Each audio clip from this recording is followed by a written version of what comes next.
नमस्कार। आपका अखबार के इस अंक में आपका स्वागत है। मैं हूं प्रदीप सिंह। राहुल गांधी के हाइड्रोजन बम की बड़ी चर्चा हुई और फिर सामने आ गया कि उनके पास कोई हाइड्रोजन बम नहीं है। लेकिन कांग्रेस पार्टी में हाइड्रोजन बम तो है और उसका असली मालिक अब सामने आ रहा है। धीरे धीरे जो है पर्दा हट रहा है, एकदम से नहीं हटा है, लेकिन अब उसका चेहरा दिखाई देने लगा है। हाइड्रोजन बम किसके पास है, राहुल गांधी को पता भी नहीं चला। और इस घटना से पता चलता है कि राहुल गांधी उसके सामने अभी बहुत बच्चे हैं। राजनीति के खेल में उस खिलाड़ी के सामने राहुल गांधी की कोई हैसियत नहीं है। तो हाइड्रोजन बम है कर्नाटक के मुख्यमंत्री सिद्धरमैया के पास, और सिद्धरमैया को कभी राहुल गांधी हटा नहीं सकते। उसका कारण है और बहुत ही ठोस कारण है। सिद्धरमैया की राजनीति को अगर देखा होता, समझा होता राहुल गांधी, सोनिया गांधी ने, तो वो कभी सिद्धरमैया को दूसरी बार मुख्यमंत्री न बनाते। अब इसके दो ही कारण हो सकते हैं, उनकी मजबूरी और उनकी नासमझी, राजनीतिक नासमझी। राजनीति का कोई अनुभव न होना और कोई अनुभवी राजनेता साथ न होना।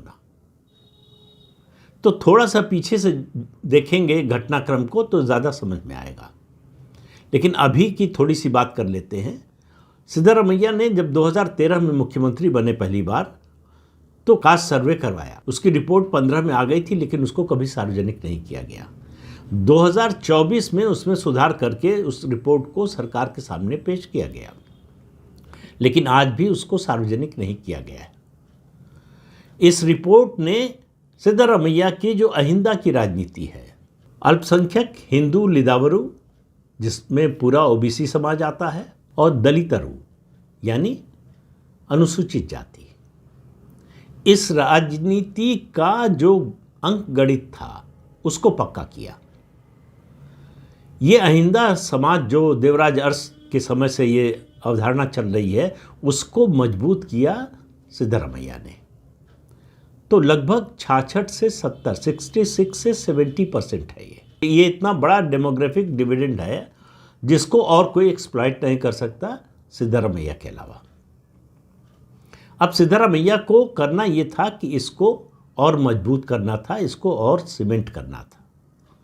तो जब दूसरी बार मुख्यमंत्री बने, ये जो योजनाएं आपको सुनाई देती हैं कर्नाटक सरकार की अलग अलग वर्गों के लिए, और पिछले कार्यकाल के दौरान उन्होंने जो आरक्षण, चाहे वो नौकरी में आरक्षण हो या शिक्षा में, इसमें अहिंदा समाज को आरक्षण देने, ओबीसी को आरक्षण देने के नाम पर ये शुरू किया।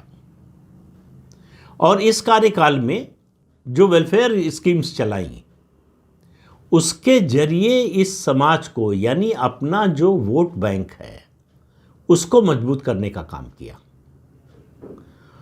इसीलिए डीके शिव कुमार ने, जो केंद्र में मंत्री हैं और जेडीएस के नेता हैं, उन्होंने चैलेंज किया सिद्धरमैया को कि वो बताएं कि इस आरक्षण का फ़ायदा किस समाज को कितना मिला है, यानी किस जाति को कितना मिला है। अब इस कोएलिशन में एक छेद हो गया है। सिद्धरमैया ने क्या किया कि वेलफेयर स्कीम्स के जरिए और आरक्षण के जरिए भी सबसे ज़्यादा फ़ायदा कुर्बा समाज को पहुंचाया, जिस जाति से वो आते हैं। इसलिए इसके आंकड़े वो सार्वजनिक नहीं कर रहे हैं कि इन स्कीम्स का फ़ायदा किसको मिला ज़्यादा और आरक्षण का फ़ायदा किसको मिला ज़्यादा। लेकिन सार्वजनिक कर रहे हो या नहीं, लेकिन उन्होंने कमज़ोर होते हुए भी, क्योंकि बाकी समाज के, बाकी जाति के लोगों को उतना फ़ायदा नहीं मिला, तो उसका एक असंतोष है। लेकिन उसका फ़ायदा उठाने वाला कौन है? बीजेपी में कोई है नहीं, और डीके शिव कुमार की वो राजनीतिक हैसियत नहीं है। तो डीके शिव कुमार हमेशा दरवाजे के बाहर ही खड़े रहेंगे। मुख्यमंत्री की कुर्सी उन्हें दिखती रहेगी, लेकिन मिलेगी नहीं। और सिद्धरमैया ने ये खेल खेला 2020 में। आपको याद होगा 2018 के चुनाव में हंग असेंबली आई थी, जेडीएस के साथ मिलकर कांग्रेस की सरकार बनी। सिद्धरमैया चूंकि मुख्यमंत्री रह चुके थे, इसलिए डिप्टी सीएम तो हो नहीं सकते थे। तो दोनों पार्टियों की एक कोऑर्डिनेशन कमेटी बनाई गई, जिसका चेयरमैन सिद्धरमैया को बनाया गया। सिद्धरमैया ने समझ लिया कि सत्ता किसी और के हाथ में रहे, सत्ता के सूत्र किसी और के हाथ में रहे और वो बाहर खड़े रहें, इससे उनका कोई भला नहीं होने वाला। तो आपको ये भी याद होगा कि 2020 जुलाई में कांग्रेस के 16 विधायक मुंबई पहुंच गए। खबर ये थी कि बीजेपी के लोग ले गए, बीजेपी ने कांग्रेस को तोड़ने, विधायक दल को तोड़ने की कोशिश की।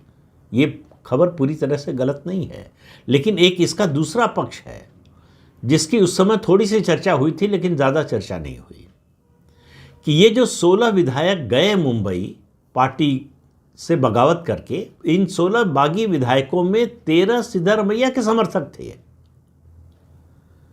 और शिवराम हेब्बार जो एक बागी विधायक थे, उन्होंने सार्वजनिक रूप से इसको स्वीकार कर लिया। उन्होंने कहा कि हमने वही किया जो सिद्धारमैया ने हमको आदेश दिया था, यानी अपनी ही सरकार गिरवा दी। तो उसका असर क्या हुआ? एक तो एचडी कुमारस्वामी मुख्यमंत्री थे, उनकी मुख्यमंत्री की कुर्सी गई। डीके शिवकुमार और डॉक्टर परमेश्वर जो कैबिनेट मिनिस्टर थे उस सरकार में, उनका मंत्री पद गया। मंत्री पद गया तो प्रभाव गया। राजनीति में इसका बड़ा असर पड़ता है। आप मंत्री रहते हैं तो आपका प्रभाव बढ़ जाता है, कई बार डिसप्रोपोर्शनेटली बढ़ जाता है।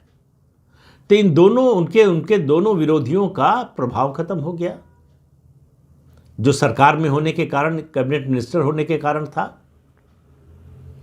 और सिद्धारमैया उसके बाद नेता प्रतिपक्ष बन गए। उनको लगा कि अब पूरा प्रतिपक्ष का स्पेस उनके पास है, उनके लिए ज़्यादा जो है गुंजाइश है, ज़्यादा संभावना है। ऐसी सरकार को नहीं चलने दिया जिसमें उनकी कोई प्रमुख भूमिका नहीं थी। तो अपनी ही सरकार को गिरा देना ये कोई सामान्य बात नहीं होती। इसके लिए जब तक आपके पास एक बड़े जनाधार की ताकत ना हो, आप नहीं कर सकते। और दूसरा, रणनीति। आप भविष्य की राजनीति को देख सकें कि आगे क्या हो सकता है और मेरी जो ताकत है उससे मैं क्या अचीव कर सकता हूं।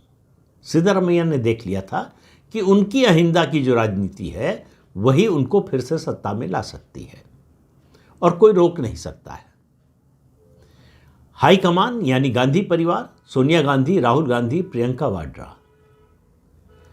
तीनों में से किसी की हिम्मत नहीं हुई कि सिद्धारमैया के खिलाफ एक्शन ले कि भाई अपनी ही गठबंधन की सरकार क्यों गिरवा दी। और ये बात किसी से छिपी नहीं थी कि जो बागी विधायक थे उनमें 13 सिद्धारमैया के समर्थक थे। तो सिद्धारमैया पहले दिन से इस सरकार के खिलाफ थे, ऐसी सरकार जिसमें वो मुख्यमंत्री नहीं है।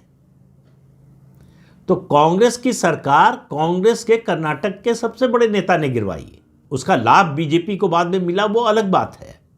और सिद्धारमैया को मालूम था कि बीजेपी से लड़ना उनके लिए आसान होगा, लेकिन सरकार में रहते हुए निष्प्रभावी हो जाना उनकी राजनीति के लिए और ज़्यादा खतरनाक होगा और ज़्यादा बुरा होगा।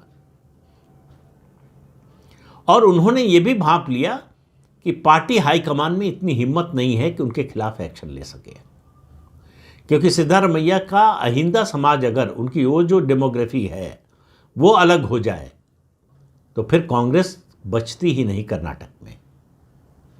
क्योंकि डीके शिवकुमार के पास वोकालिगा समाज के अलावा कोई आधार नहीं है जिसमें देवगौड़ा के परिवार से उनका मुकाबला है।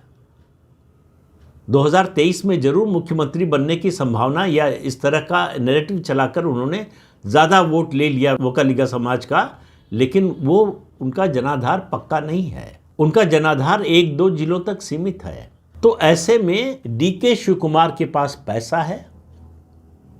और दूसरा काम किया सिद्धारमैया ने, उन्होंने डीके शिवकुमार की संगठन की जो शक्ति है, जो प्रतिभा है, जो योग्यता है, उसका इस्तेमाल किया अपने अहिंदा समाज को जोड़ने के लिए। कांग्रेस का जो कोर वोटर था, चाहे दलित हो चाहे मुसलमान हो, उनको कंसोलिडेट करने के लिए, और कांग्रेस के ही संसाधनों का इस्तेमाल किया कांग्रेस के खिलाफ। कांग्रेस के खिलाफ से यहां मेरा मतलब है कांग्रेस हाईकमान के खिलाफ। तो जब लग रहा था कि सिद्धारमैया बीजेपी से लड़ रहे हैं, तब दरअसल वो अपनी ही पार्टी के हाईकमान का इंतजाम कर रहे थे, पार्टी के हाईकमान को कमज़ोर कर रहे थे।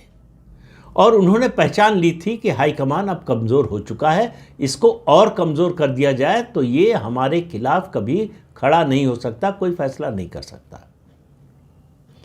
तो इसलिए जब 2023 में सरकार बनी और गांधी परिवार ने ये फॉर्मूला रखा 2.5 साल का, तो सिद्धारमैया तुरंत मान गए। उनको मालूम था कि 2.5 साल बाद मुझे कोई हटा नहीं पाएगा। उनको मालूम था कि सोनिया गांधी, राहुल गांधी, प्रियंका तीनों लग जाएं, इनकी हैसियत नहीं है कि मुझे पद से हटा दें, क्योंकि पद से हटाने का मतलब सिद्धारमैया को सरकार गिरने। जब वो सरकार में नहीं थे तब उन्होंने सरकार गिरवा दी अपने पार्टी की गठबंधन की, और उनका मुख्यमंत्री पद छीन लेंगे और सरकार बनी रहेगी, ऐसा कैसे हो सकता है? ये सामान्य सी राजनीतिक बात सोनिया गांधी, राहुल गांधी की समझ में नहीं आई। अब डीके शिव कुमार कह रहे हैं कि भाई वादा किया था निभाइए, तो बगले झांक रहे हैं सोनिया गांधी और राहुल गांधी। उनके पास कोई जवाब नहीं है। ये जो नाटक हुआ नाश्ते का, वो उनके यहाँ जा रहे हैं, वो उनके यहाँ जा रहे हैं, उसका कोई मतलब नहीं है। सिद्धारमैया ये नाटक खेलने को तैयार थे, इसमें उनका कोई नुकसान नहीं था, इसलिए उन्होंने ये नाटक खेला और अपनी गोटियां उन्होंने बिछा रखी हैं, और बहुत कायदे से बिछा रखी हैं। सरकार का, संगठन का और अपने रणनीतिक कौशल का इस्तेमाल किया उन्होंने अपने को कंसोलिडेट करने का।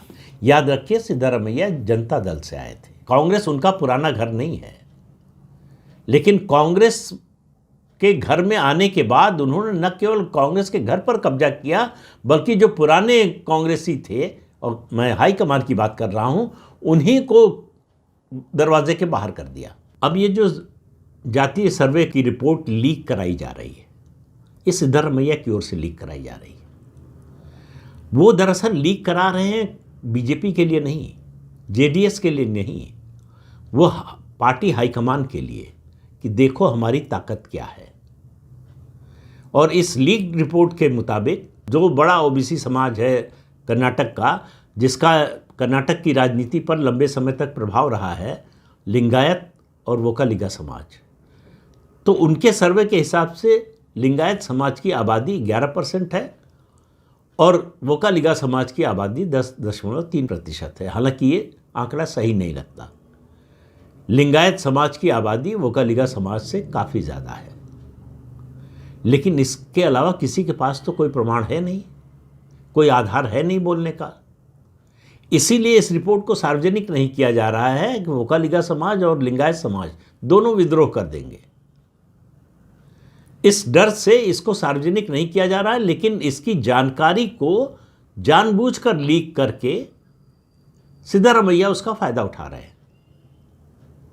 अब ऐसा नहीं है, ये जो कुर्बा समाज के लिए उन्होंने किया अपने दूसरे कार्यकाल में, खास तौर से शुरुआत उन्होंने पहले कार्यकाल से शुरू कर दी थी, उसकी वजह से उनका जो अहिंदा ये कोalition है वो थोड़ा कमज़ोर हुआ है। लेकिन जितना भी कमज़ोर हुआ हो, कांग्रेस में उसका फ़ायदा उठाने वाला कोई नहीं है, और कांग्रेस हाईकमान में ये हिम्मत नहीं है कि उनके खिलाफ एक्शन। जो व्यक्ति अपनी ही पार्टी की सरकार को गिरवा दे, उसके बाद दूसरी बार भी पार्टी हाईकमान मजबूर हो जाए उसे मुख्यमंत्री बनाने के लिए, तो आप उसकी ताकत को समझ लीजिए, उसकी रणनीति को समझ लीजिए, और वो पार्टी हाईकमान को क्या समझता है, उनकी हैसियत को क्या समझता है, इसका भी अंदाज़ा लगा लीजिए। तो कांग्रेस के संसाधन, कांग्रेस के पैसे, डीके शिव कुमार की संगठन की शक्ति, डीके शिव कुमार बहुत अच्छे ऑर्गेनाइज़र हैं, लेकिन उनकी समस्या ये है कि उनके पास बहुत बड़ा डेमोग्राफिक आधार नहीं है, कोई बड़ा सामाजिक जनाधार नहीं है। वो ज़रूर हैं गांधी परिवार और कांग्रेस पार्टी के एटीएम, लेकिन वो जो सारी मेहनत करते हैं वो गांधी परिवार के व्यक्तिगत काम आता है या राजनीतिक रूप से सिद्धारमैया के काम आता है, और बल्कि आ गया तो डीके शिव कुमार का ही इस्तेमाल किया सिद्धारमैया ने अपने को मजबूत करने के लिए, और डीके शिव कुमार को हमेशा के लिए, जब तक वो मुख्यमंत्री हैं, मुख्यमंत्री पद से दूर रखने के लिए। अब इस तरह की रणनीति राजनीति में बनाने वाले लोग हैं नहीं, और उसका ये भी कारण है कि इस तरह की रणनीति बनाकर सफल आप तभी हो सकते हैं जब आपका एक कोर वोट हो, कोर जनाधार हो, आपकी लोकप्रियता हो। वो सिद्धारमैया के पास है। इसलिए डीके शिव कुमार की तो बात छोड़ दीजिए, सोनिया गांधी और राहुल गांधी चाहे भी तो सिद्धारमैया को हटा नहीं सकते मुख्यमंत्री पद से। तो ये जो नाटक चल रहा है नाश्ते का, ये चलता रहेगा। ये जो भाषण दिया जा रहा है, बार बार बयान आ रहे हैं डीके शिवकुमार और सिद्धारमैया के और उसके अलावा मल्लिकार्जुन खड़गे के कि फैसला जो है पार्टी हाईकमान करेगा। पार्टी हाईकमान की फैसला करने की हैसियत ही नहीं है। फैसला कर्नाटक के मामले में सिर्फ एक आदमी करेगा और उसका नाम है सिद्धारमैया। सिद्धारमैया ही तय करेंगे कि वो कब तक मुख्यमंत्री रहेंगे इस विधानसभा के कार्यकाल में, और वही तय करेंगे कि वो हटेंगे या नहीं, और वो तय कर चुके हैं कि वो नहीं हटेंगे। उन्होंने ऐसा कोई संकेत नहीं दिया है कि वो हटने को तैयार हैं। वो बागी नहीं होना चाहते, बागी होंगे भी नहीं और उसकी उनको ज़रूरत भी नहीं है। उनको मालूम है कि उनके बागी हो जाने का डर ही काफ़ी है पार्टी हाईकमान के लिए। सत्ता कर्नाटक से चली जाए तो जो 3 राज्य हैं उनमें सबसे बड़ा राज्य है कर्नाटक, और कर्नाटक से पार्टी को, परिवार को पैसा मिलना बंद हो जाए तो आप अंदाज़ा लगा सकते हैं क्या हाल होगा। इसलिए सिद्धारमैया मुख्यमंत्री की कुर्सी पर अंगद के पांव की तरह जमे हुए हैं। उनको हटाने की हैसियत किसी की नहीं है सिवाय 2028 में कर्नाटक की जनता हटा दे। तो ये जो सब नाटक चल रहा है ये चलता रहेगा। हाईकमान अपनी इज्जत बचाने के लिए बयान देता रहेगा, बात करता रहेगा, मिलता रहेगा। अगर मिलने की हिम्मत हुई तो, अभी तक मिलने की हिम्मत नहीं हुई है, न सिद्धारमैया से न डीके शिवकुमार से। ये हालत है कांग्रेस के हाईकमान की। तो इसलिए कर्नाटक में या तो सिद्धारमैया मुख्यमंत्री रहेंगे या कर्नाटक में कांग्रेस की सरकार नहीं रहेगी। सिद्धारमैया मुख्यमंत्री न रहे, सरकार रहे, ये संभव नहीं है। तो इसलिए ये जो हाईकमान का नाटक है इसके भ्रम में ना आइए। कर्नाटक में कांग्रेस और सरकार दोनों के हाईकमान सिर्फ और सिर्फ सिद्धारमैया है। वही उन्हीं का फैसला अंतिम फैसला होगा, उन्हीं का फैसला लागू होगा, उन्हीं का फैसला माना जाएगा, और उनको फैसला अपने ही बारे में करना है और वो फैसला वो कर चुके हैं। तो इसलिए ये मानकर चलिए कि अगर दुस्साहस किया पार्टी हाईकमान ने, जो संभव लगता नहीं सिद्धारमैया को हटाने का, तो सरकार नहीं रहेगी। तो इस अंक में इतना ही। अगले अंक में फिर मिलेंगे किसी नए मुद्दे के साथ। तब तक के लिए अनुमति दीजिए। आपसे अनुरोध है कि चैनल देखिए, शेयर कीजिए, लाइक कीजिए और सब्सक्राइब जरूर कीजिए। नमस्कार।